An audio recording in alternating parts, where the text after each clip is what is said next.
नमस्कार, मैं सिमरन पांडे और आप देख रहे हैं श्री न्यूज। आइए देखते हैं लखनऊ से श्री साथी उंजिला की रिपोर्ट। लखनऊ में समाजवादी पार्टी के राष्ट्रीय अध्यक्ष अखिलेश यादव ने मेधावी छात्राओं को सम्मानित किया।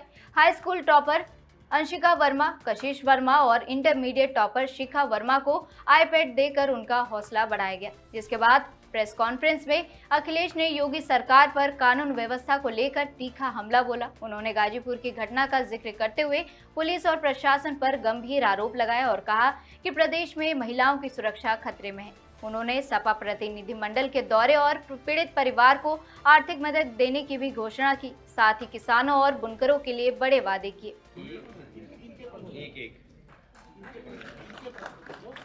अंशिका वर्मा जी प्रदेश में प्रथम स्थान हासिल करने वाले। करो ना, तुम्हारा सर आ रहा।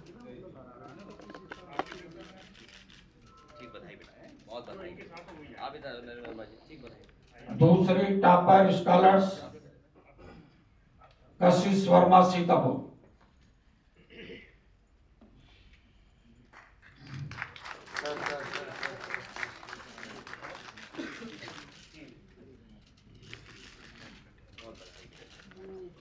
यही नहीं बल्कि सीतापुर की ही यूपी बोर्ड की इंटरमीडिएट की टॉपर स्टूडेंट्स बिलौली बाजार सीतापुर से शिखा वर्मा जी 500 अंकों में 488 अंक प्राप्त करके उत्तर प्रदेश में टॉपर लिस्ट में आई। माननीय राष्ट्रीय अध्यक्ष जी शिखा वर्मा को भी सम्मानित कर रहे हैं।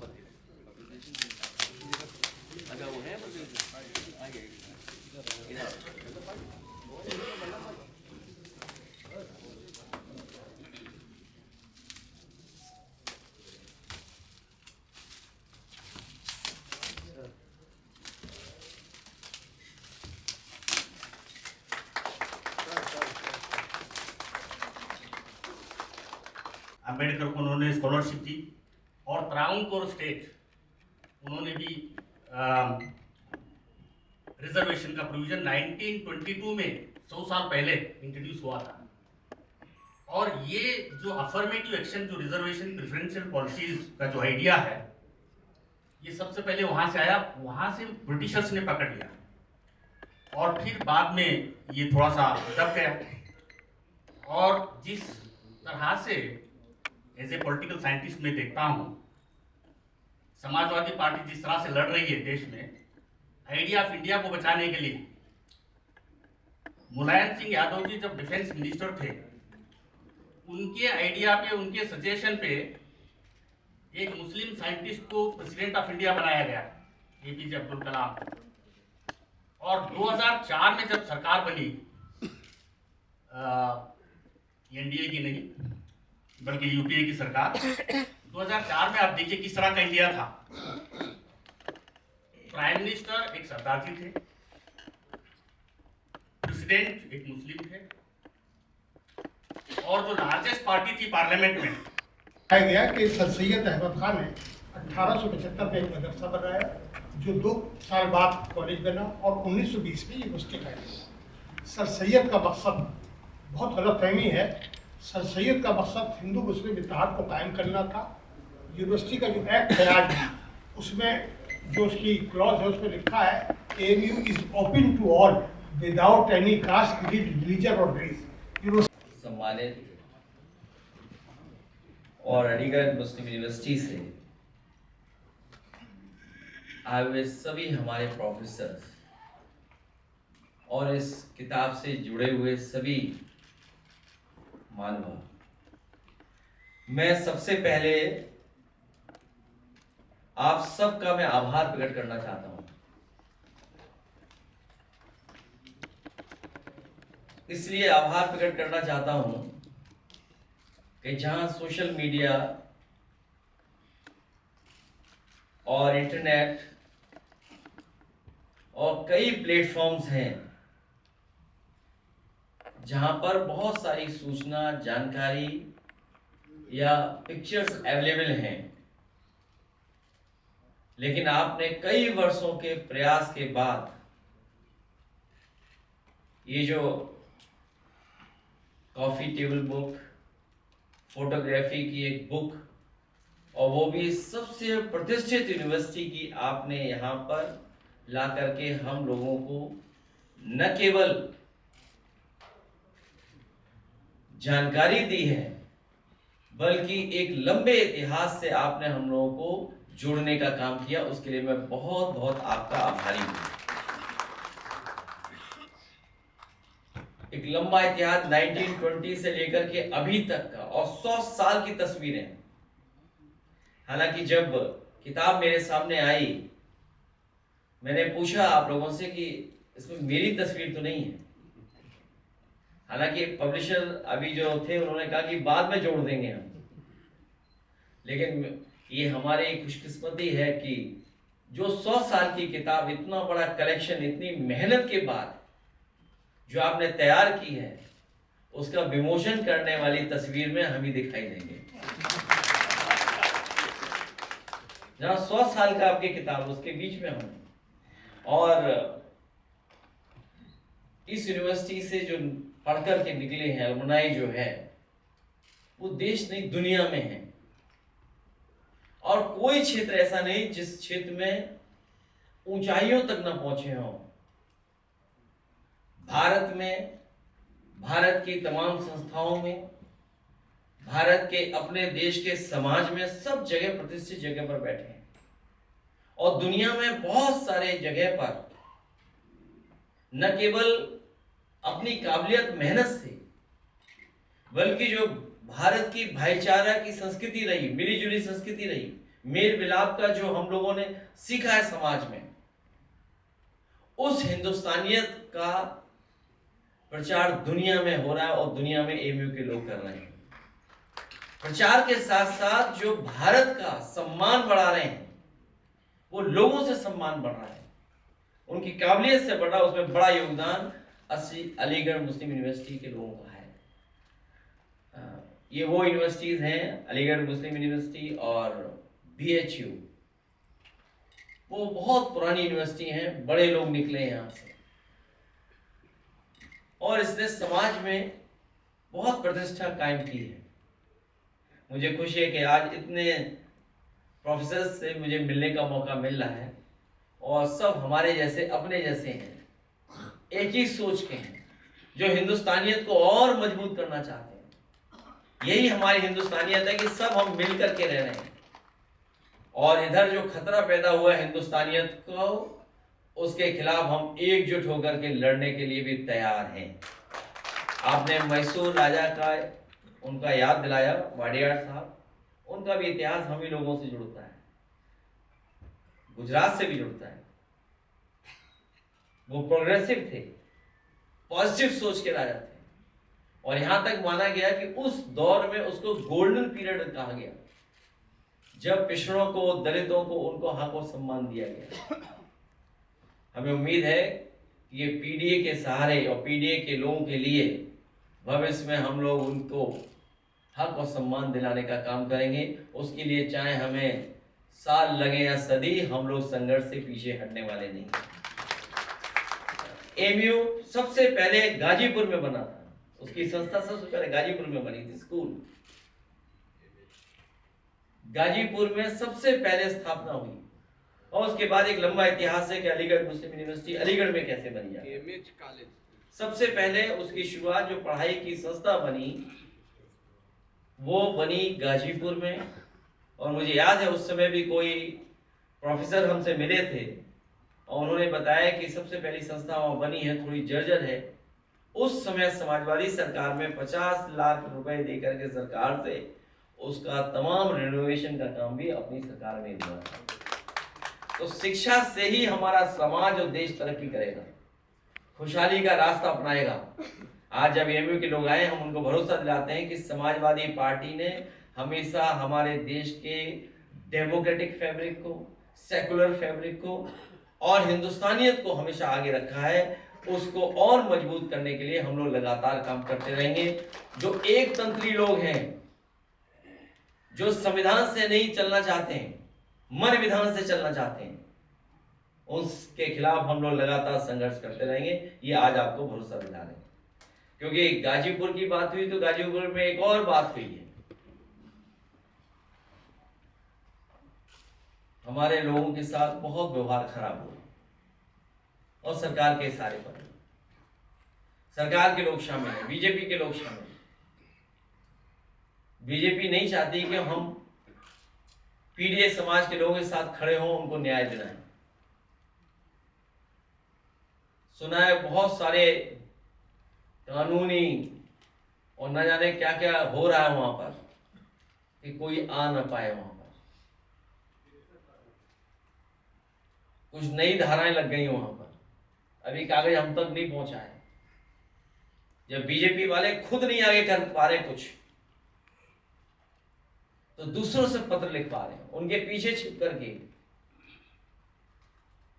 लेकिन हम लोगों ने तय किया है कि उस परिवार की 5 लाख की मदद करने का हम लोग काम करेंगे। विश्वकर्मा समाज ने कुछ पैसा जोड़ा है, कुछ पार्टी ने जोड़ा है। हम लोग उस परिवार की 5 लाख रुपए से तो मदद करने जा रहे हैं। और करी हमारा फिर पुनः डेलीगेशन जाएगा, उसका नेतृत्व हमारी पार्टी के वरिष्ठ नेता आदरणीय विश्वकर्मा जी करेंगे, राम आश्रय विश्वकर्मा जी। और राष्ट्रीय अध्यक्ष महिला सभा सीमा राजभर जी के साथ साथ 2 लोग और रहेंगे, हमारे विधायक साहू जी, क्या नाम है आपका पूरा? जय किशन साहू जी। और एक महिला सदस्य और हैं रीता विश्वकर्मा जी। इन 4 लोगों को हम लोग दोबारा भेजेंगे, जिससे कि परिवार से मिलकर के और जो अन्याय हो रहा है हमारे साथ, हमारे समाजवादियों के साथ, वो नाम मैं नहीं पढ़ना चाहता हूँ, फिर मौका मिलेगा मैं नाम पढ़ूंगा। यहाँ जितने लोग हैं वो जानते होंगे कि सरकार को कहीं मौका मिल जाए तो सबसे पहले वो हमारे अपने लोगों को ही आगे कर करके उन पे गंभीर धाराएं लगाते हैं। वो लोग हैं नहीं है, रह रहे हैं वहां नहीं रह रहे हैं। बड़े पैमाने पर ही नाम हमारे ही सबके जोड़ दिए गए हैं। एक लंबी सूची है। और जो लोग असली पत्थरबाज थे, जो खुद पत्थर इकट्ठा किए हुए थे, सुनने में आया कि असले भी इकट्ठे थे, सुनने में आया कि उन पे गंभीर धाराएं हैं, इतनी गंभीर धाराएं जिनकी हम आप लोग कल्पना भी नहीं कर सकते। और खुले हम चुनौती दे रहे थे कि कोई घुस करके दिखाए। सुना है सोशल मीडिया पे कुछ इमेजेस भी बना रहे हैं। मुझे उम्मीद है कि सरकार के लोग ऐसे लोगों का भी संज्ञान लेंगे कि जो तस्वीर बनाएंगे उनके खिलाफ भी FIR लिखाएंगे। अगर हम लोग कुछ ट्वीट कर दें, लिख दें, तुरंत FIR हो जाती है। सुना है कि समाजवादी पार्टी पे एक और FIR हो गई है सोशल मीडिया पर। अभी सच्चाई नहीं पता मुझे, इसलिए अगर कोई और इमेज बना रहा है समाजवादी पार्टी के खिलाफ, आखिरकार उनके खिलाफ क्यों नहीं FIR हो रही? उनको क्यों छोड़ा जा रहा है? असली पत्थरबाजों को सरकार बचा रही है। तो इसलिए हमारा कल डेलीगेशन जाएगा, उस परिवार से मिलकर के आएगा, और जो वो परिवार चाहेगा उसके न्याय के लिए हम समाजवादी लोग लगातार लड़ते रहेंगे। दूसरा, अभी जो बेटियां जिनको सम्मानित करने का मुझे मौका मिला, मैं सभी छात्राओं को बहुत बहुत बधाई, बहुत बहुत शुभकामनाएं देता हूँ। वो टॉपर्स हैं, अपने मेहनत से, अपने परिवार के लोगों के सहयोग से, टीचर्स की गाइडेंस में उन्होंने न केवल अपना नाम रोशन किया है बल्कि पूरे परिवार को सम्मान दिलाने का काम किया। ऐसे बच्चों को बहुत बहुत बधाई और शुभकामनाएं मैं देता हूँ। साथ ही में हमारे जीतू अभी चुनाव जीते हैं अधिवक्ता, इनको और इनके सभी साथियों को बहुत बहुत शुभकामनाएं। जब प्रेस खत्म होने लगेगी तब यहाँ आप आओगे तो मुबारकबाद देंगे। सर, एक सवाल ये है कि किसानों के मुद्दे पर लगातार आप चर्चा कर रहे हैं शहर शहर में, लेकिन उत्तर प्रदेश में बुनकरों की बड़ी संख्या है और बुनकर जो धागा खरीदते थे, GST तो कम हो गई है लेकिन उसका दाम और बढ़ गया है। बिजली के लिए बिजली कटौती हो रही है, कनेक्शन काट दिया जा रहा है, बिजली नहीं भर पा रहे हैं, जो सब्सिडी मिल रही थी वो भी नहीं मिल पा रही है, इसलिए बुनकर वर्ग काफी परेशान है सर। अभी गाजियाबाद में समाजवादी पार्टी का कार्यक्रम था। विजन इंडिया के तहत जो लगातार कार्यक्रम हो रहे हैं उसमें इस बार किसान परेशान क्यों, पीड़ित क्यों, उसको लेकर के हम लोगों ने चर्चा की। उससे पहले कई एक्सपर्ट, कई एग्रीकल्चर को समझने वाले उन्होंने सुझाव दिए हैं और कई सुझाव हम लोगों को ऐसे मिले हैं, सरकार बनने पर अगर उन पर काम हो जाए तो हमारा किसान खुशहाल होने लगेगा। उसी तरह एक सबसे बड़ा फैसला हम लोगों ने लिया कि अक्सर ये देखते हैं कि उत्तर प्रदेश का किसान अपने भुगतान के लिए लड़ाई लड़ रहा है और खासकर गन्ने वाला किसान। समाजवादी पार्टी सरकार बनने पर 24 घंटे के अंदर किसानों के गन्ने का भुगतान कराने का इंतजाम समाजवादी सरकार में होगा और उस व्यवस्था को कैसे लागू करेंगे वो भी तय कर दिया है कि सरकार बनने पर कॉर्पस फंड होगा फार्मर्स का 15,000 करोड़ सीधा भुगतान होना शुरू हो जाएगा। और उसी तरीके से हम बुनकर भाइयों का भी कार्यक्रम करने जा रहे हैं। बहुत सारे साथियों को याद होगा नेताजी और समाजवादी सरकार में उनको फ्लैट रेट से बिजली उपलब्ध होती थी, उनके मार्केटिंग के लिए इंतजाम हो गया था, उनको अपना सामान ला करके बाजार में कैसे मुनाफा मिले उसके लिए भी कई स्थान बना दिए थे। शिल्पग्राम लखनऊ में बना था, नोएडा में बना था, कारपेट बाजार भदोई में बना, गाजियाबाद में बनना शुरू हो गया। भविष्य में बुनकरों की समस्याओं का समाधान करते हुए और उनको कैसे आर्थिक रूप से आगे बढ़ाएं उस दिशा में हम लोग अपना कार्यक्रम बना करके लागू करेंगे। गाजीपुर जाएंगे कैसे? पुलिस तो रोक रही है, राकेश राठौर गए हैं, उनको भी रोक दिया, धक्का-मुक्की की भी तस्वीरें आ गई। कोई बात नहीं, हमारे डेलीगेशन को जाने दो, नई डेलीगेशन को जाने दोगे तो फिर हमारी तारीख तो तय है और हमारा संघर्ष उस परिवार को न्याय मिले। आखिरकार पुलिस क्या छिपाना चाहती है? मान लीजिए पोस्टमार्टम रिपोर्ट है, आ गई है, लेकिन मनी मन लोग संतुष्ट नहीं है उससे वो लेकर के। अगर आप तस्वीर देखो उस बेटी की तो आप भी संतुष्ट नहीं होंगे जो कहानी बताई जा रही है। ये बीजेपी के बड़े बड़े नेता जो जा रहे हैं कम से कम बेटी की तस्वीर तो देखते हैं। ये जो महिलाएं सड़कों पर उतार रहे हैं, आंदोलन करा रहे हैं, कम से कम वो तस्वीर तो देखें बेटी की। कोई राज्यसभा की सांसद है वो चिट्ठी लिख रही हैं कि हमारे आने से वहां पर कानून व्यवस्था खराब हो जाएगी। क्या वो बेटी की तस्वीर नहीं देखती? और जो मेडिकल साइड है, क्या उन चीजों को ध्यान में रखते हुए क्या पोस्टमार्टम रिपोर्ट में वो चीजें भी शामिल की गई कि नहीं की गई हैं? अगर गांव के लोगों ने, परिवार के लोगों ने कुछ शक किया तो क्या पोस्टमार्टम में उन चीजों की जांच हुई है कि नहीं हुई है? जहां बेटी मिली वहां तो 2 फीट पानी भी नहीं है गंगा में। गाजीपुर और हरदोई जाने का अपने कार्यक्रम किया है। प्रतापगढ़ कल देर रात एक बड़ी घटना हुई जिसमें कि गृहस्थ के बाद हत्या करके और लड़की की बॉडी को पेड़ से लटका दिया गया। उसकी भी तस्वीरें बहुत विभत्स सामने आई हैं। वो देखा मैंने कि लगातार यूपी में जब से भारतीय जनता पार्टी की सरकार बनी है, महिलाओं पर, बेटियों पे, लड़कियों पे इस तरह की घटनाएं बढ़ी हैं और इसलिए बढ़ी हैं कि मुख्यमंत्री जी यहाँ रुकते ही नहीं हैं, उनके साथ ही सब चले जाते कहीं।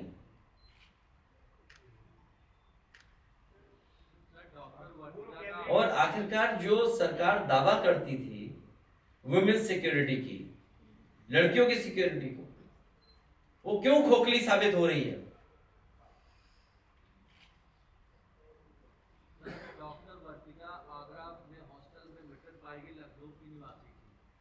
अभी मेरी जानकारी में नहीं है। अभी देखना कुछ दिनों बाद पूरी बीजेपी धरने बैठ जाएगी। बैठे हैं सर 12 विधायक। और एक बार आपको याद होगा विधानसभा में विधायक बैठ गए थे धरने पर। गौरीगंज का एक वीडियो आपने ट्वीट किया है, महिला पुलिसकर्मी के साथ कुछ भाजपा उनको हटा रहे हैं। भाजपा वालों से मेरा निवेदन है कि आग लगाना बंद करें। आग लगाने से खुद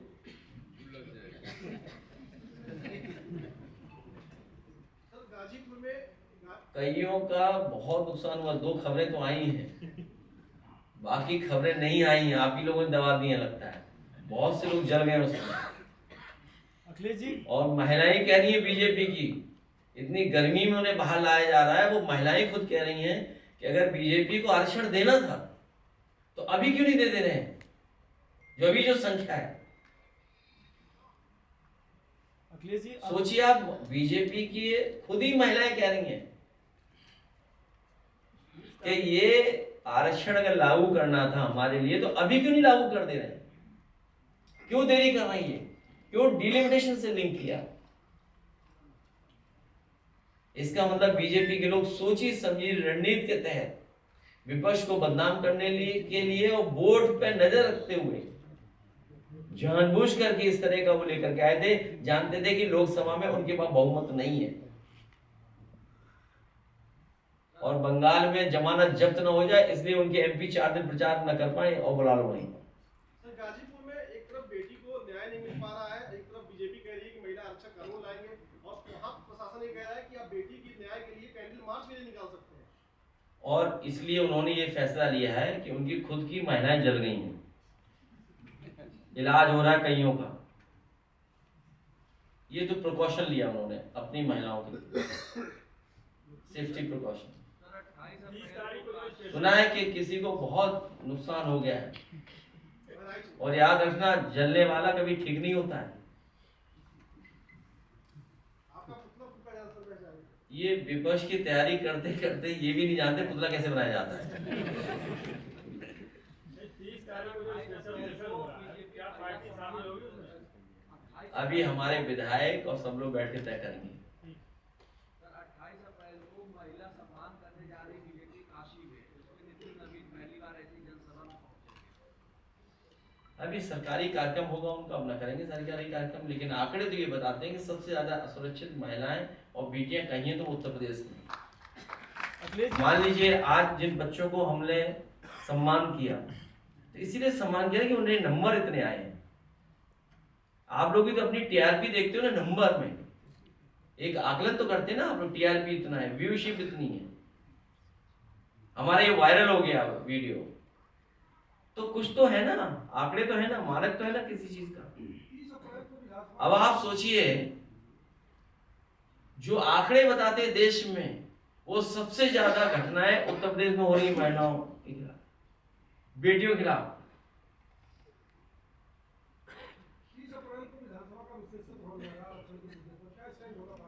भारतीय जनता पार्टी कभी आरक्षण के पक्ष में नहीं रही, और महिलाओं के आरक्षण के पक्ष में होती तो अभी आरक्षण दे देते। उन्हें पता था कि बिल पास नहीं होगा, इसीलिए रात में नोटिफाई कर दिया था। आपको नहीं पता ये बातें क्या? आप भी तो कहा करो कि वो महिला आरक्षण तो पास हो चुका है, अगर ये लागू करना चाहे तो अभी लागू कर सकते हैं, अगले चुनाव में लागू हो सकता है।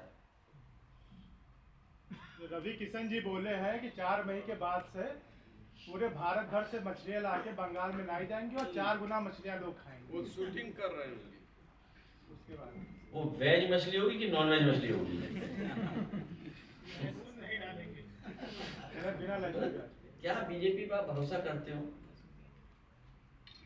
योगी जी ने कहा है टीएमसी के गुंडे अब अपने लिए छाया ढूंढ लें, क्योंकि ये बंगाल से उनको जगह नहीं मिलेगी।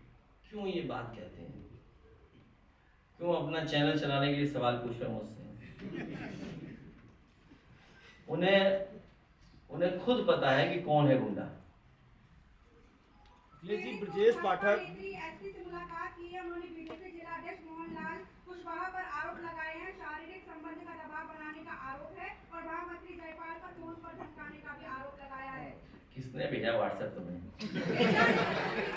क्या है सवाल? ये सवाल क्या है, मुझे जानकारी में नहीं है। कहाँ पे? नहीं, किसने आरोप लगाया? बीजेपी में? बीजेपी पर आरोप लगाया है कि मोहनलाल कुशवाहा पर आरोप लगाया, जो कि बीजेपी में जिला अध्यक्ष। तो ये कौन सी नई बात है बीजेपी में? ये तो बहुत से आरोप लगते हैं बीजेपी में। बीजेपी में कई लोग ला चुके हैं आरोप। ब्रजेश पाठक लगातार मास्क लगाकर अफसरों का छापा मारते हैं, लेकिन ये जानते नहीं है देखिए बीजेपी को ये नहीं पता था कि नाइट विजन कैमरे भी होते हैं सीसीटीवी। अखिलेश जी, ब्रजेश पाठक लगातार मास्क लगाकर अस्पतालों में छापा मारते हैं, लेकिन उनकी विधानसभा में लोगों को पानी नहीं मिल रहा है। हमने कवरेज किया तो कहीं पर पानी आ ही नहीं रहा है। आज मैं खबर पढ़ रहा था कि कोई इलाज के लिए जाना था जिसको एम्बुलेंस में, और एम्बुलेंस का डीजल खत्म हो गया, बताइए, उसकी जान चली गई। ये हालत है स्वास्थ्य विभाग। स्वास्थ्य विभाग का इलाज कब होगा? स्वास्थ्य विभाग को इलाज की जरूरत है, और जब तक ये हटेंगे नहीं तब तक स्वास्थ्य विभाग सुधरेगा नहीं, उसका स्वास्थ्य बेहतर नहीं होगा।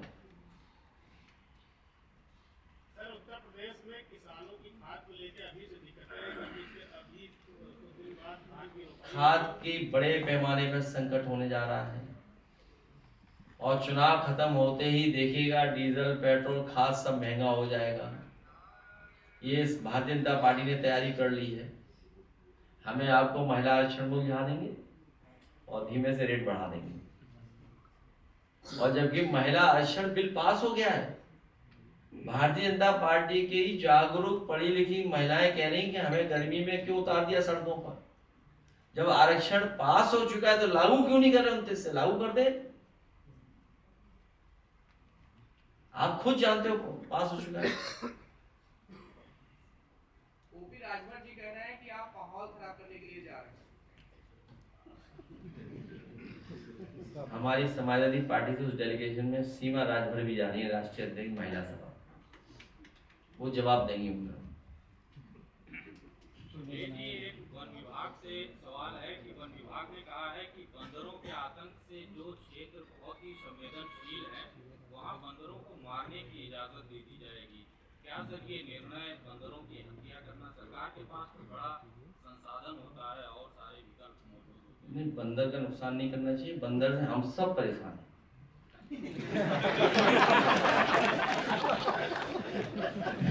समझने वाले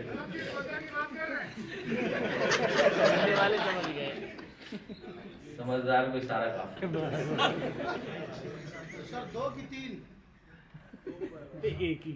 मैं नंबर नहीं बता सकता। सर, बनारस में भीड़ में व्यापारी को पीट के मार डाला सर, और आदरणीय अभी कलकत्ता में प्रचार कर रहे हैं। उत्तर प्रदेश की बेहतरीन कानून व्यवस्था का दावा करते रहते हैं सर, और भीड़ जो है व्यापारी को पीट के मार डाली है बनारस में सर। उत्तर प्रदेश में अभी वनस्पति आ रहा था नेपाल से। कितने किलो? इतना किलो आ रहा था वनस्पति जिसकी आप कल्पना नहीं कर सकते। पूरी सरकार में कुछ तो कुछ ऐसा ही है वनस्पति का, जिसकी वजह से कोई ध्यान नहीं दे रहा लॉ एंड ऑर्डर।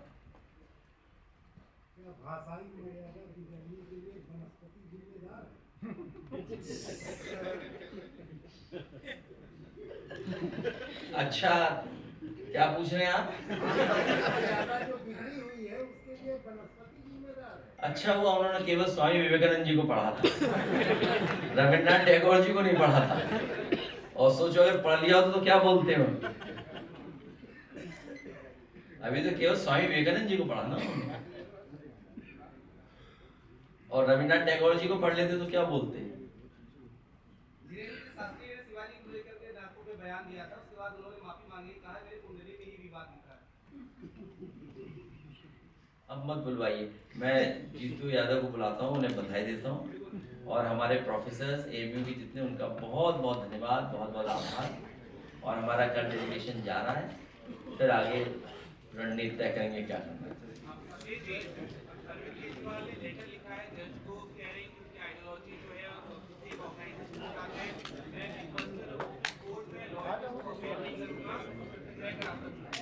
किस चीज के लिए? मेरी जानकारी में नहीं है, मेरी जानकारी।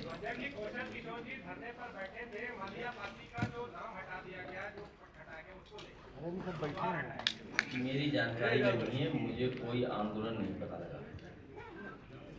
कहाँ आंदोलन चल रहा है। आप लोग हाईलाइट करिए खूब, अपने अपने चैनलों पर चलाइए खूब, तो हाईलाइट होगा। बहुत धन्यवाद आपका प्रेस के साथियों का।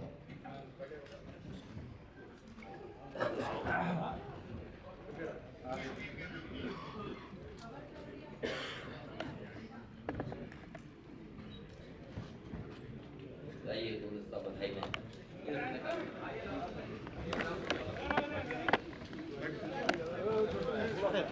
आगे भैया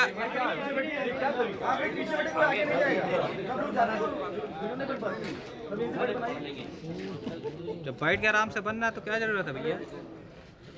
कोई आगे नहीं जाएगा। अरे जीतू भाई ठीक है सर, कोई आगे नहीं जाएगा सर। ये दो चक्कर में चक्कर खराब होता है। आइए अधिवक्ता लोग आइए, इमरान आ जाओ।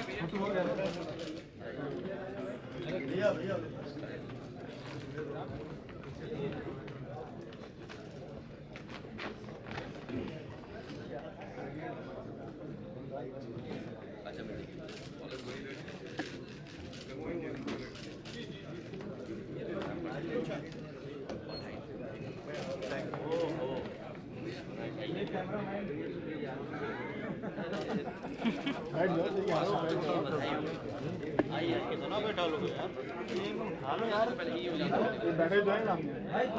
बहुत लोग हैं ना, सबकी कैमरा चल रहे हैं। अरे जीतू भाई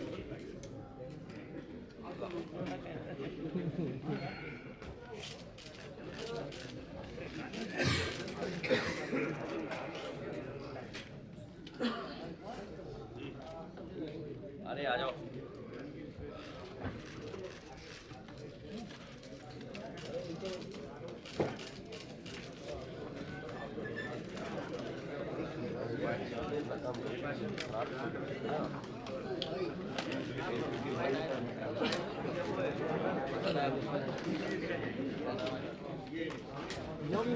जाते बैटिंग